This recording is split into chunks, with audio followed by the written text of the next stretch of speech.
السلام على سيدنا محمد وعلى آله وأصحابه أجمعين. أما بعد فأعوذ بالله من الشيطان الرجيم. بسم الله الرحمن الرحيم. وإذ أخذ الله ميثاق الذين أوتوا الكتاب لتبيننه للناس ولا تكتمونه فنبذوه وراء ظهورهم واشتروا به ثمنا قليلا.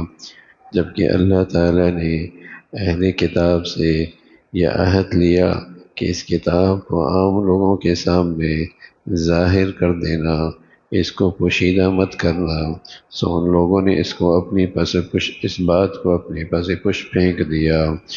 واشتروا به ثمنا قلیلا، اس کے مقابلے میں کم حقیقت معاوضہ لیا۔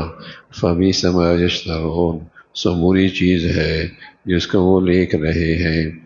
لا تحسبن الذين يفرحون بما أتوا ويحبون أن يحمدوا، جو لوگ ایسے ہیں اپنے کردار بد پر خوش ہوتے ہیں، جو کام نہیں کیا اس پر بھی اپنی تعریف چاہتے ہیں۔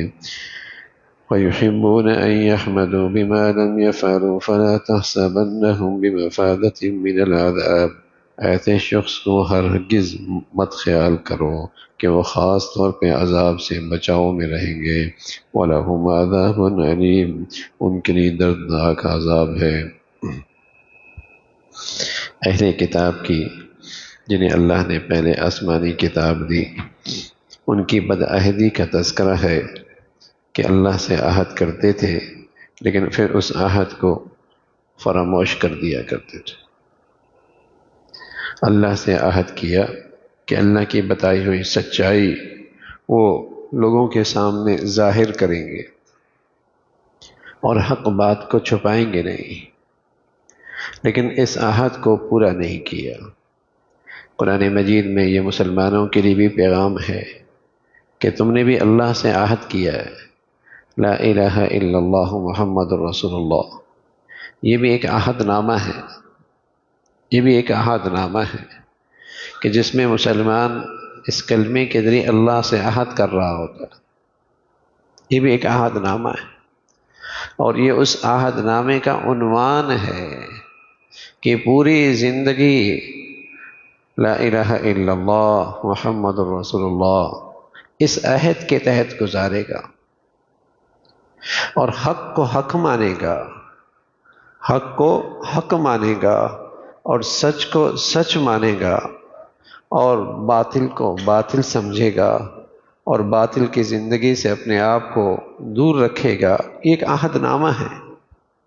تو اللہ تعالیٰ نے اہل کتاب کی اس عام برائی کا تذکرہ فرمایا کہ یہ اللہ سے عہد لیا، اللہ نے ان سے عہد لیا، لیکن انہوں نے اس عہد کو فراموش کر دیا کہ حق بات کو ظاہر کرنا اور لوگوں کے سامنے اس کا تذکرہ کرنا، اس کو یہ چھپا لیا کرتے تھے، اور انہوں نے اللہ کے اس عہد کو پس پش پھینک دیا، یعنی اس پر عمل نہیں کیا۔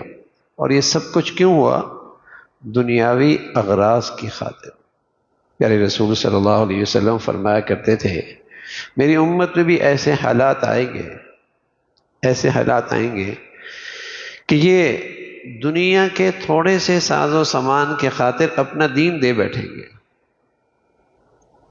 چھوٹے چھوٹے نفع کی خاطر، چھوٹے چھوٹے فائدے کی خاطر، چھوٹے چھوٹے خواہشات کی خاطر یہ اپنا دین چھوڑ دیں گے اور اپنی دین سے دستبردار ہو جائیں گے۔